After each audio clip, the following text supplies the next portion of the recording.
Assalamu alaikum, students and friends. Today's episode focuses on linear polarization of a given intensity of light, initially polarized in the positive y direction and propagating in the positive x direction. What happens to its intensity when the beam strikes an ideal polarizer whose plane is parallel to the YZ plane and has its polarizing axis at 25.0 degrees clockwise from the Y direction? To find out, just stick around, watch and learn.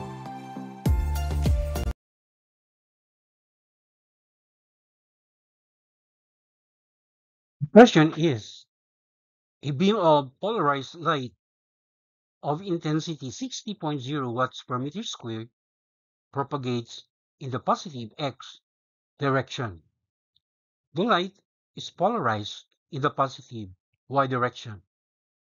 The beam strikes an ideal polarizer whose plane is parallel to the YZ plane and has its polarizing axis at 25.0 degrees clockwise from the y direction.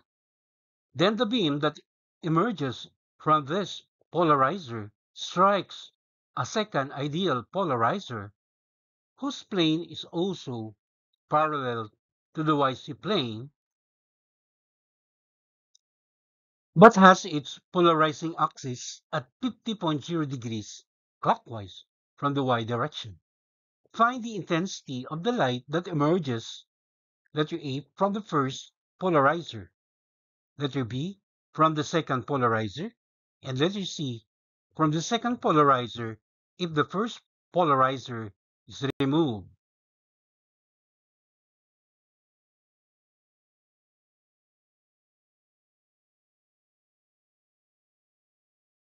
We are given the maximum intensity, Imax, of the incident light beam, which is equal to 60.0 watts per meter squared. The light beam is propagated along the positive x direction and is already initially polarized in the positive y direction.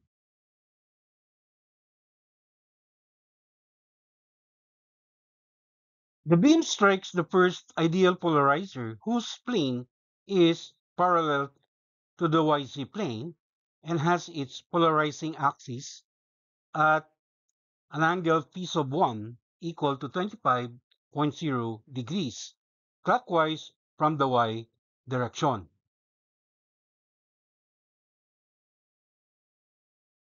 Then, the beam that emerges from polarizer number 1 strikes a second ideal polarizer, aka an analyzer, whose plane is also parallel to the YZ plane but has its polarizing axis at an angle phi sub 2 equal to 50.0 degrees clockwise from the y direction.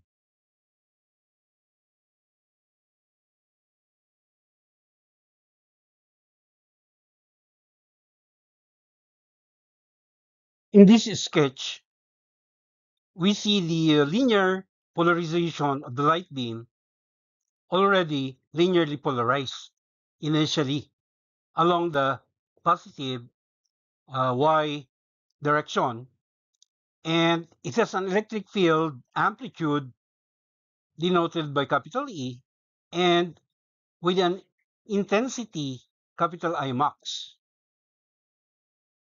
Okay, so when it strikes an ideal filter or the first polarizer, the light that passes through, okay, has an amplitude capital E cosine of the angle P sub 1, right? Where the angle P sub 1, of course, is the angle between the incident polarization direction and the filter's polarizing axis.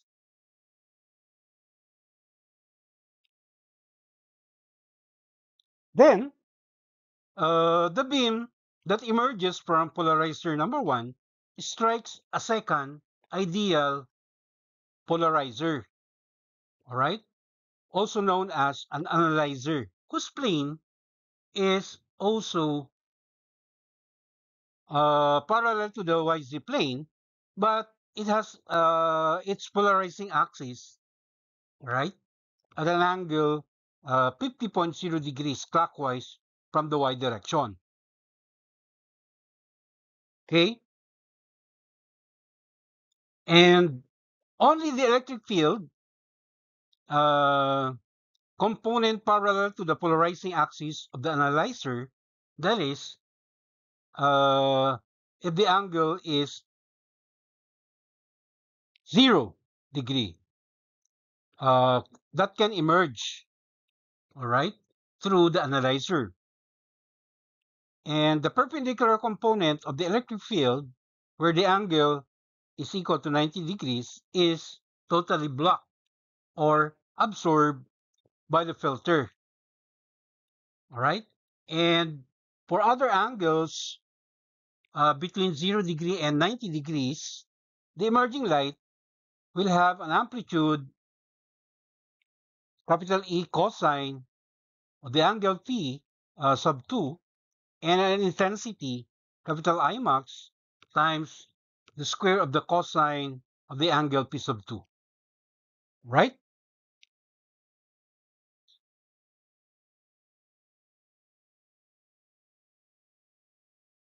Now, the intensity of the emerging light is detected by what is known as a photocell. Right? Now, take note that the intensity of the light beam decreases after each passage through a polarizer. And the only situation in which uh, the transmitted intensity does not decrease is, number one, if the polarizer is an ideal polarizer. All right? So, when you say ideal, the polarizing filter does not absorb, okay, the light that passes through it. And the second case is if the incident light is linearly polarized along the polarizing axis, where the angle P is exactly 0 degrees.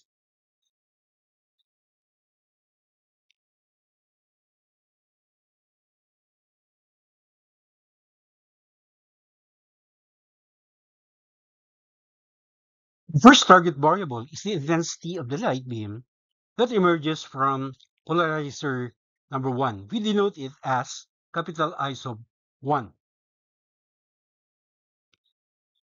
In part B, we also compute the light intensity denoted by capital I sub 2. All right? This is the light emerging from the second polarizer, aka the analyzer.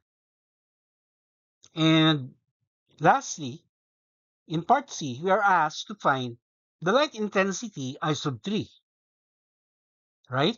Emerging from polarizer number 2 or the analyzer. But the condition is if the first polarizer or polarizer number 1 is removed.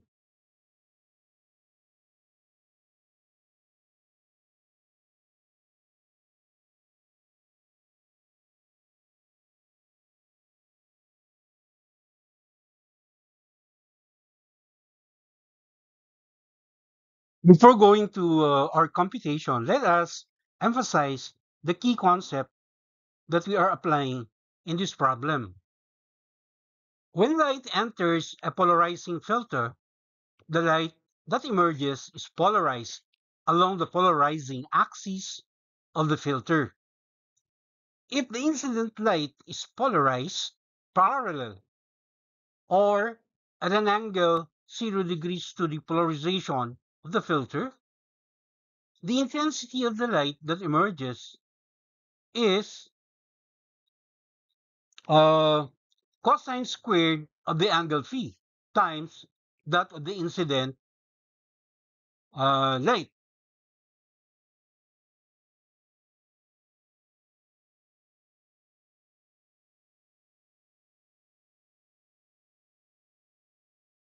A useful law known as Malus's law states that the ratio of transmitted to incident amplitude is expressed as cosine of the angle phi. So the ratio of transmitted to incident intensity is expressed as cosine squared of the angle phi. Thus, we say that the intensity transmitted is capital I equals the maximum intensity I max multiplied by the square of the cosine value of the angle phi. So in this equation, we denote capital I as the intensity of polarized light that pass through an analyzer. And capital I max refers to the maximum transmitted intensity.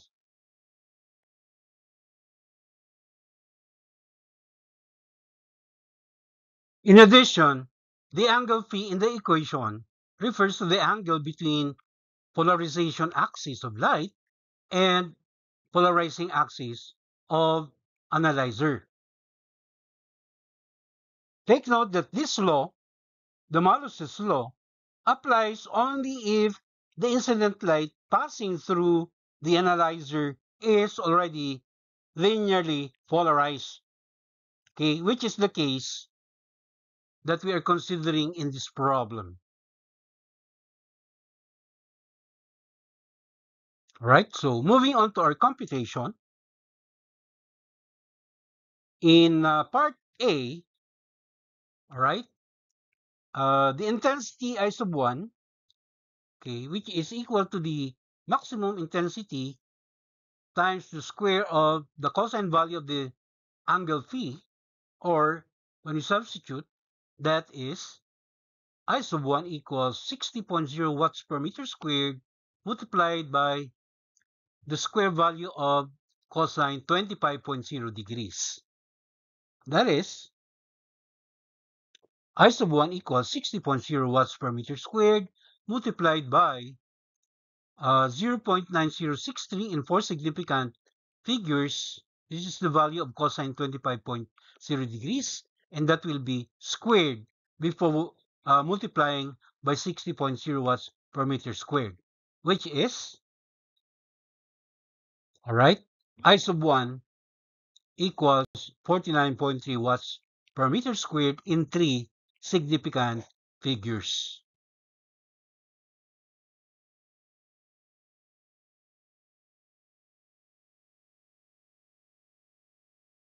In part B, we compute the intensity I sub 2 using the same formula, but the uh, angle P sub 2 we consider must be 50.0 degrees minus 25.0 degrees, right? Which is, of course, equal to 25.0 degrees.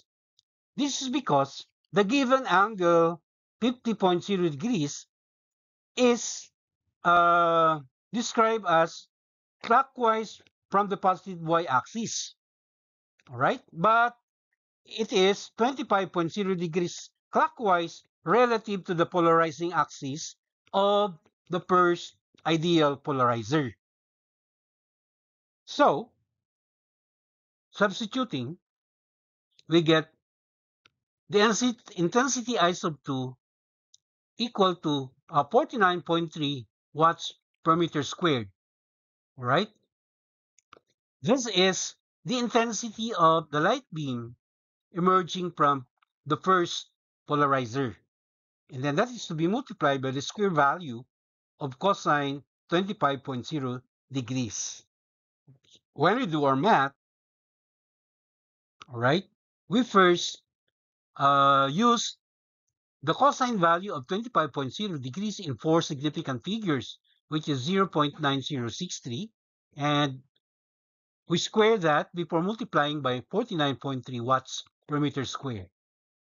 So we get the value of I sub 2 in 3 significant figures equal to 40.5 watts per meter squared.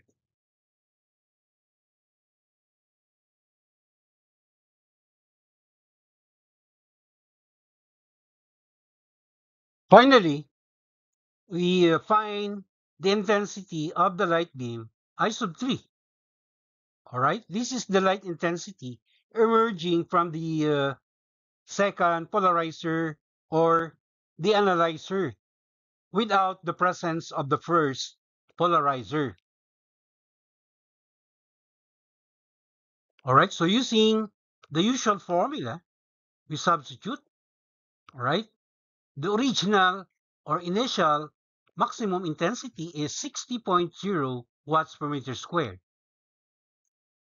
All right, and the cosine value of the angle 50.0 degrees, which is 0.6428 in 4 significant figures, then get the square value of that and multiply by 60.0 watts per meter squared.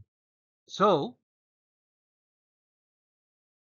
we arrive at the value of the intensity I sub 3, all right, of the light emerging from the analyzer, all right, without the presence of polarizer number 1.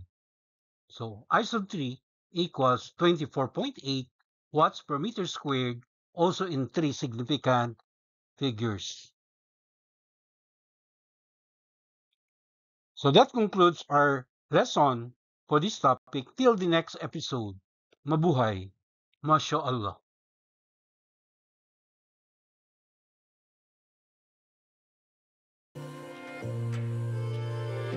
Thank you very much for your indulgence.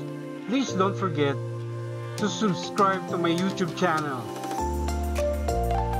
Alhamdulillah.